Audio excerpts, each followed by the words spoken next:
Hello guys, welcome to ideal modern classes. Good morning to all of you बच्चों। I am Vicky sir. आज हम पढ़ेंगे झंडा से रिलेटेड जितना भी सारे क्वेश्चन होंगे। इससे पहले मैं रिक्वेस्ट करना चाहता हूँ, जितने भी सारे पेरेंट्स के पास मेरा अगर वीडियो जाता है तो इस वीडियो को अपने बच्चों को प्यार से मोहब्बत से उनको सिखाएं, गोद में लेकर पढ़ाएं। और ये वीडियो जब जाएगा तो ये 1 to 8 तक बच्चों को जानकारी मिल सकता है। अरे मान लीजिए 7 8 का बच्चा को मान लीजिए पूरा इससे रिलेटेड क्वेश्चन याद है। अरे मान लीजिए इसमें 10 क्वेश्चन है। 10 क्वेश्चन में क्या होता है कि 2 ऐसा होगा जो हर किसी को याद भी नहीं होगा, तो 2 तो मैं कंप्लीट करूँगा ना। हाँ, तो और एक बात बताऊंगा कि मान लीजिए यूकेजी का आपका बच्चा है, 1 का बच्चा है, 2 का बच्चा है, तो आप सोचेंगे कि इतना कैपेसिटी उनका थोड़ी है कि याद करेगा। जी नहीं, ऐसा ना सोचिएगा, बिल्कुल नहीं। उनका कैपेसिटी है। अभी मैं एक यहाँ वीडियो दिखा रहा हूँ, आप देखिए इस वीडियो को। 5 इयर्स की ही बच्ची है जो कि आप सबको बताएगी, सिखाएगी। और इस वीडियो को देखते हुए अपने बच्चों को पक्का मुझे उम्मीद है कि आप लोग उनको हेल्प करेंगे अपने बच्चों को। और इस वीडियो को ज़्यादा से ज़्यादा जितना भी सारा आप लोग से रिलेटिव रिलेशन का लोग हैं उन लोग के पास वीडियो भेजें, ताकि उन लोग को भी इस नॉलेज, इस वीडियो का ज्ञान हो, ताकि इसमें क्या दिखाया गया है। देखिए इस बच्ची को। सार्क में कितना देश है? 8। बता दो। मालदीव, श्रीलंका, भारत, पाकिस्तान, अफगानिस्तान, नेपाल, भूटान, बांग्लादेश। सुनिए एप्लीकेशन वाले सब लोग ध्यान से। अच्छा ये बताइए, पूरा दुनिया में जितना देश है बता दीजिएगा। बताइए तो। Maldives, Sri Lanka, Bharat, Pakistan, Afghanistan, Nepal, Bhutan, Bangladesh, Myanmar, Thailand, Laos, Cambodia, Vietnam, Malaysia, Singapore, Brunei, Indonesia, Philippine, Timor, चीन, मंगोलिया, उत्तर कोरिया, दक्षिण Korea, Taiwan, Japan, Kazakhstan, Kyrgyzstan, Tajikistan, Turkmenistan. देख लिया ना आपने वीडियो। तो इसी तरह अपने बच्चों को ज्ञान दे घर पे और अच्छा से पढ़ाए। क्या करेंगे कमा कर इतना पैसा, जबकि बच्चा ही बेढंगा निकल जाएगा। तो ये काम आपको करना होगा। सिर्फ कमा कर पैसा क्या करेंगे जब बच्चा ही मेरा अच्छा वर्क नहीं करेगा। तो उनको सिर्फ कमा कर पैसा देना, सब कुछ पहनाना, पहनाना, खिलाना, ये सब नहीं होता है। उसको अच्छा भी बनाना है तो थोड़ा सा वक्त दीजिए, बस 15 मिनट। और इसमें आपको पढ़ने की कोई ज़रूरत नहीं कि आप पढ़े लिखे जरूर हो, ऐसा कुछ नहीं है। तो चलिए देखिए है, देखेंगे ये हम लोग का क्या है, राष्ट्रीय ध्वज है, या फिर इसको राष्ट्रीय तिरंगा बोलते हैं, झंडा बोलते हैं। ठीक है, तो आज हम पढ़ेंगे क्या, भारत के राष्ट्रीय प्रतीक। क्या पढ़ेंगे, भारत के राष्ट्रीय प्रतीक। सबसे पहले हम लोग को तो सभी लोग को पता है कि इस झंडे में 3 कलर होता है ना। 3 कलर होता है। पहला जो ऊपर में होता है केसरिया, और बीच में क्या होता है, सफेद, और नीचे सबसे होता है ग्रीन, यानी कि हरा रंग होता है। ठीक है, हम लोग सभी लोग जानते हैं। और देखिएगा, अब मतलब ये अगर कोई क्वेश्चन करता है बाबू आपसे, या फिर कोई पूछता है, तो सबसे पहले जानेंगे हम क्या केसरिया क्या दर्शाता है, ये इसका कहने का मतलब क्या है, ये केसरिया क्यों दिया गया है, इसका कहने का अर्थ क्या है, या फिर सफेद का क्या अर्थ है और इसका क्या अर्थ है। ठीक है, तो सबसे पहले हम लोग ये जानेंगे इम्पोर्टेंट क्वेश्चन, जो हम लोग का ये राष्ट्रीय ध्वज है, जो राष्ट्रीय झंडा है, देखने में जितना खूबसूरत लग रहा है शायद किसी और देश का हो, बट हम लोग का बहुत ही अच्छा खूबसूरत लगता है। तो इसका जो डिजाइन तैयार किया गया है, तो किसी ने तो किया होगा। तो इसका डिजाइन तैयार करने वाले है कौन, इस झंडा का डिजाइन तैयार करने वाले है कौन। तो इस झंडा का डिजाइन तैयार करने वाले हमारे कौन है, पिंगली वेंकैया। उनका नाम क्या है, भारतीय राष्ट्रीय ध्वज तिरंगा का डिजाइन तैयार करने वाले उनका नाम क्या है, पिंगली, उनका नाम है पिंगली वेंकैया। पिंगली वेंकैया, यही ने हमारे राष्ट्रीय ध्वज का डिजाइन तैयार किया था। ठीक है, अब देखिए यहाँ पर ये जो तैयार हुआ था, तो इसको अपनाया गया कब, तैयार किसने किया था, पिंगली वेंकैया ने। लेकिन इस झंडा को हमारे अपनाया गया कब, 22 जुलाई 1947 में। 22 जुलाई 1947 में इस झंडा को अपनाया गया। ये भारत का राष्ट्रीय ध्वज है, स्वीकार कर लिया गया। ठीक है, अब चलिए हम देखेंगे इसके बाद क्या कि केसरिया जो कलर है, ये कौन कलर है, केसरिया।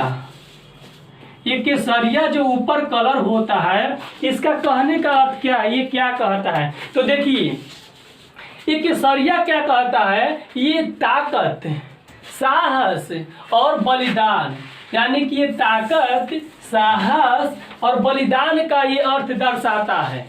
ठीक है, और देखिए याद कैसे करेंगे, याद करने का भी ट्रिक आपको बता रहे हैं बढ़िया से। ये कौन सा कलर है? केसरिया। ये तो बोल रहा है केसरिया मतलब केस, फर्स्ट में दिया केस, यानी बोल रहा है केस करने के लिए।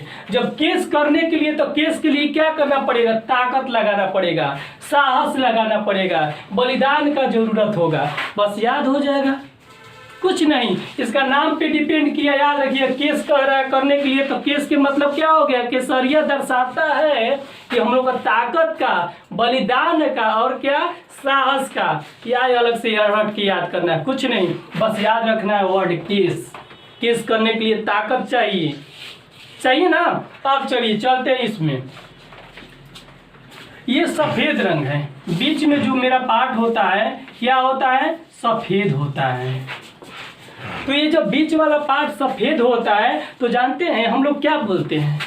बोलते हैं ना ये सफेद कलर है, थोड़ा ऐसा लगता है देखने में, मतलब फीका जैसा लगता है ना ऐसा, उसको थोड़ा लगता है कि मानसून जैसा वो कलर लगता है देखने में, तो वही बेचारा शांति कलर उसको बोलते हैं। मानसून जैसा है तो इसको शांति कलर बोलेंगे। ये तहलका नहीं मचाता, जैसे रेड कलर है, रेड कलर जैसे सूरज सन तहलका मचाना, मुझे रेड चाहिए कलर, थोड़ा तहलका जैसा होता है ना, बट नहीं, ये व्हाइट कलर तहलका नहीं, एकदम शांति कलर, यानी कि रेड वाला जो है सफेद कलर है, तो ये हमेशा दर्शाता है क्या? धर्म का और शांति का और क्या सत्य का, यानी ये सत्य, धर्म और शांति से रिलेटेड इसका कलर का संबंधित है। समझ गए होंगे? अब चलिए देखिए ना आगे। अब देखिए ग्रीन, सर सही बताए दोनों, हम लोग को तो याद हुआ, बट सर हरा को तो भी बताइए। नीचे वाला जो कलर होता है तो क्या होता है? तो सबको पता है, बताना क्या है? अरे कलर तो सबको पता है, बताना क्या है? यानी कि ये जो है तो ये हरा कलर है, ग्रीन कलर है, बट सर ये क्या दर्शाता है? ये भी तो बताइए। बता रहा हूँ ना, बता रहा हूँ। देखिए ये क्या दर्शाता है, इसका क्या करना है? ये ग्रीन होता है और एक रेड लाइट होता है। जब भी ट्रेन क्रॉस करता है तो क्या होता है? जब रेड बजता है तो क्या जलने का मतलब का? स्टॉप। अब सुनिए, और ग्रीन जलने का मतलब का? ओ मेरा शुभ काम चालू हो गया, लग रहा है कि ग्रीन जल रहा है, मेरा ट्रेन आ रही है। हम लोग जब स्टेशन पे जाएंगे तो वेट करते करते थक जाते हैं, गाड़ी लेट है, अब लग रहा है ग्रीन लाइट जल गया तो दिखने में दूर से पता चलेगा हाँ लग रहा है कि अब गाड़ी आने वाली है। तो हम लोग के लिए क्या हुआ? शुभ ही काम हुआ ना, शुभ कार्य हुआ ना यार। इतना देर करते करते हम लोग थक गए थे वेट, लेकिन अब लग रहा है कि मेरा कार्य चालू हुआ, यानी कि हम लोग का कुछ विकास आगे हुआ, यानी कि शुभ हुआ हमारे लिए। ग्रीन लाइट जला तो यानी कि शुभ जो दर्शाया, तो क्या दर्शाया? ग्रीन दर्शा रहा है शुभ का विकास, यानी शुभ कार्य का दर्शाता है ग्रीन वाला। बच्चे अब देखिए, अब ये दिया है क्या? ये बीच में जो है चक्र है, बीच में जो चक्र है इसको क्या बोलते हैं? सबको पता होगा। इस चक्र का नाम क्या है? बोलिए आप लोग, बोलिए। अशोक चक्र, यानी इस चक्र का नाम है, सबको पता है कि क्या बोलते हैं? अशोक चक्र। और ये भी आप लोग को पता है कि अशोक चक्र में तिलिया होते हैं। क्या होते हैं? तिलिया होते हैं। वो तिलिया टोटल कितना होता है? 24। कितना है? 24। हम लोग को ये भी याद करने के लिए कुछ सोचना नहीं है। अरे यार वन डे में, यानी एक दिन में टोटल कितने आवर्स होते हैं? 24। बस 24 आवर्स होते हैं। तो ये भी याद रख लेना है, ये एक झंडा के जो चक्र है तो उसका भी क्या तिलिया की संख्या होगा? 24। क्या दिक्कत है यार? बातों बात में समझ के याद करें, रटने से क्या फायदा? क्या रटने से फायदा? अब देखिए, अब कोई पूछता है क्या? नहीं भी पूछता है तो भी इसको हम जानेंगे। ये झंडा का क्या है? अनुपात, मतलब लंबाई जो है कि सर या कोई भी झंडा हम लोग लिमिट होता है कि इतना हम लोग हाइट का बना सकते हैं, इतना लंबाई का बना सकते हैं, इतना चौड़ाई का बना सकते हैं। तो हम लोग अपने हिसाब से बना लेते हैं, लेकिन इसका मैक्सिमम मिनिमम क्या होता है वो तो हम लोग को जानना जरूरी है ना। कोई पूछता है कि बाबू बता दो कि इस झंडे की लंबाई का अनुपात और चौड़ाई का अनुपात क्या होता है, यानी लंबाई और चौड़ाई का अनुपात क्या होता है, तो हम लोग जाने कि ये जो लंबाई होता है तो 3 होता है और ये कितना होता है 2 होता है। तो इसीलिए बोल दिया गया है कि हमारे झंडा का अनुपात, इस फ्लैग का अनुपात जो होता है तो कितना होता है, टोटल 3:2, यानी कि झंडा का अनुपात 3:2। समझ गए कि नहीं समझ गए? अब चलिए, अब राष्ट्रीय ध्वज हम लोग का क्या है, कोई पूछता है। अरे क्वेश्चन पता है कि बहुत इजी है, बट इसमें कुछ ऐसा रिलेटेड क्वेश्चन है शायद हम लोग को पता ही नहीं है। ठीक है, तो हम वो राष्ट्रीय ध्वज क्या है, राष्ट्रीय ध्वज हम लोग का होता है बाबू तिरंगा। क्या होता है, तिरंगा। आप सुनिए, अब राष्ट्रीय गान का मतलब समझते हैं। कुछ लोग जानते हैं ना कि राष्ट्रीय गीत और, अरे जिसको याद है बात अलग है भाई, वो विस्फोट कर डेलेगा, उसका बात ही क्या करना है। लेकिन कुछ लोग जैसे हम ही लोग थे और बहुत सारे लोग हैं कि क्या राष्ट्रीय गान का मतलब जानते हैं, गाना मतलब कि क्या, वंदे मातरम, गीत तो है जन गण मन। जी नहीं, राष्ट्रीय गान जो होता है वही हम लोग को क्या होता है, जन गण मन, यानी कि जन गण मन। देखिए कोई भी सॉन्ग का लिमिट होता है टाइम गाने का, इस जन गण मन का भी टाइम लिमिट होता है। अब बताइए कोई कहेगा सर हमसे नहीं गा पाएगा, हम 1 मिनट में गाएंगे, तो उसका बात यार अलग है, गाओ ना तुम, लेकिन इसका लिमिट टाइम होता है। जानते हैं क्या होता है, कोई 1 मिनट से सब ज्यादा ना है, नहीं यार 1 मिनट कहाँ, 1 मिनट से कम ही में फरिया देना है। अब क्या करोगे तुम लोग, गाना चालू करोगे तो कितना है सर, तो इसका टाइम जो होता है लिमिट 52 सेकेंड। अब टाइम नहीं देखिएगा सर, हाल ये लिखाएंगे तुरंत जल्दी गाएंगे, 30 सेकेंड में फरिया देंगे तो उसका ये नहीं लेकर चलेंगे, लेकिन याद रखिएगा कि टोटल इसका कितना होता है 52 सेकेंड राष्ट्रीय गान का अवधि होता है। अच्छा एक बात बताइए, राष्ट्रीय गान तो लिखा भी कोई और होगा, हम जैसे मनुष्य ही कोई लिखा होगा, उस मनुष्य का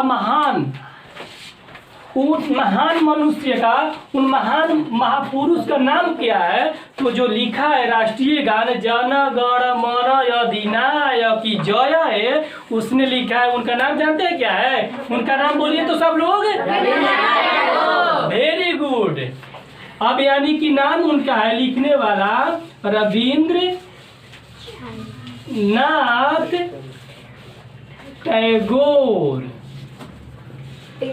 रविंद्रनाथ टैगोर, कोई बात नहीं, रविंद्रनाथ टैगोर होता है, ठीक है।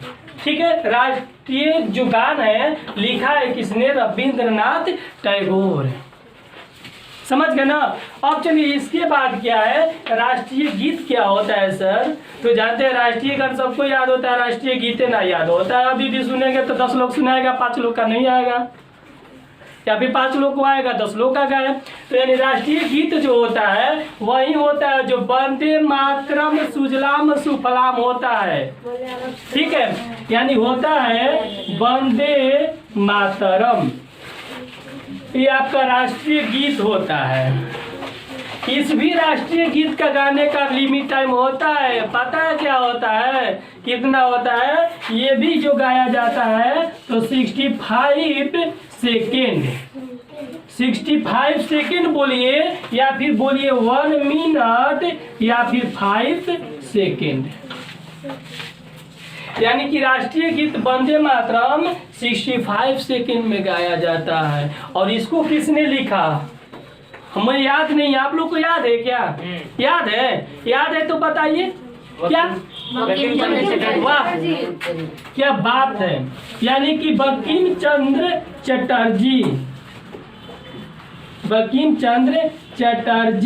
ये आप लोग को याद है तो बहुत अच्छी बात है, और जिसको याद नहीं है तो बाबू याद कर लेना, कितना शर्म की बात है। अरे यार 20 लोग 25 लोग बैठे हुए हैं, इसमें 4 लोग बैठा है, बाकी लोग को नहीं बनाया, तो बाकी को याद करना है ना, तो आप लोग याद कर लेंगे, समझ गए ना। तो फिर अभी आगे और देखिए, राष्ट्रीय चिन्ह, राष्ट्रीय चिन्ह 4 नंबर में होता है हमारा अशोक स्तंभ, और राष्ट्रीय पंचांग होता है, क्या होता है, संघ संवत। अब सोचिएगा सर क्या पढ़ा रहे, हम लोग को तो यादें है बाबू, आप लोग को याद है राष्ट्रीय फूल, राष्ट्रीय फल, राष्ट्रीय पक्षी, राष्ट्रीय मिठाई, बस।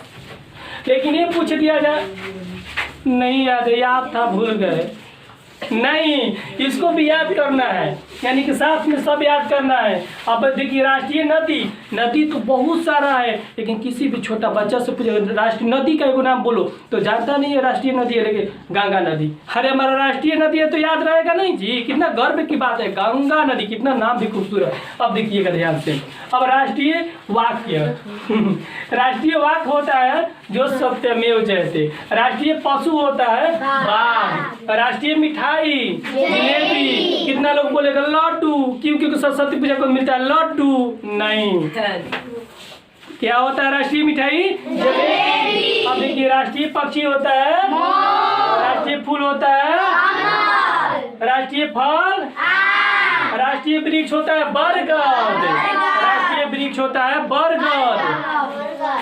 राष्ट्रीय खेल हमारा होता है, बहुत सारा खेल है, बैडमिंटन खेलते हैं, क्रिकेट खेलते हैं, क्या खेलते हैं, कबड्डी खेलते हैं, लेकिन वही हम लोग का होगा हॉकी, जो हम लोग कम खेलना जानते हैं, लेकिन हॉकी होता है, क्या होता है राष्ट्रीय खेल, क्या होगा, बहुत बढ़िया। यानी कि राष्ट्रीय जल जीव होगा, जो नाम जानते हैं, यानी मीठे पानी का डॉल्फिन, मीठे पानी का डॉल्फिन। अब सुनिएगा, मेन सबसे लास्ट इंपॉर्टेंट क्वेश्चन क्या है, राष्ट्रीय पर्व। इंपॉर्टेंट मेरा क्वेश्चन है राष्ट्रीय पर्व। अगर अभी भी किसी बच्चे से पूछा जाए कि बताइए राष्ट्रीय पर्व क्या होता है, तो खोजने लगेगा, क्या दीपावली सर, इधर से बोलेगा नहीं सर छठ पूजा, नहीं सर दशहरा, नहीं सर, नहीं होली सर, लो था या नहीं। अब देखिए क्या होता है, बट वो नहीं होता है। हमारे राष्ट्रीय पर्व जानते हैं क्या होता है, हमारा राष्ट्रीय पर्व 3 होता है। वो 3 कौन कौन होता है, जो कि पहला होता है 26 जनवरी, जिसको बोलते हैं गणतंत्र दिवस, इंग्लिश में बोलते हैं रिपब्लिक डे, जो कि इस दिन हमारा संविधान लागू हुआ था। अब देखिए, अब दूसरा होता है बी में कि 15 अगस्त, 15 अगस्त होता है, जिसको बोलते हैं स्वतंत्रता दिवस। इस दिन क्या हुआ था, अंग्रेजों से हमारा देश आजाद हुआ था, हम लोग फ्री हो गए, ठीक है। और तीसरा होता है 2 अक्टूबर, इस दिन क्या हुआ था, गांधी जयंती। तो बाबू ये बात याद रखिए कि हमारा राष्ट्रीय पर्व कितना, ना ही होली, ना ही दिवाली, ना ही दशहरा, ना ही कोनो दुर्गा पूजा होगा, क्या राष्ट्रीय पर्व 3, पहला होगा गणतंत्र दिवस, दूसरा होगा स्वतंत्रता दिवस, तीसरा होगा गांधी जयंती। यही हमारा तो राष्ट्रीय पर्व है। आशा नहीं, पूरा विश्वास होगा कि आप लोग को समझ में आएगा, और ऐसे ही अगले वीडियो में मिलेंगे। देखते रहिए अच्छे से, और अच्छे से समझिए मेरी बातों को कि क्या क्या मैंने बोला। चलिए ठीक है।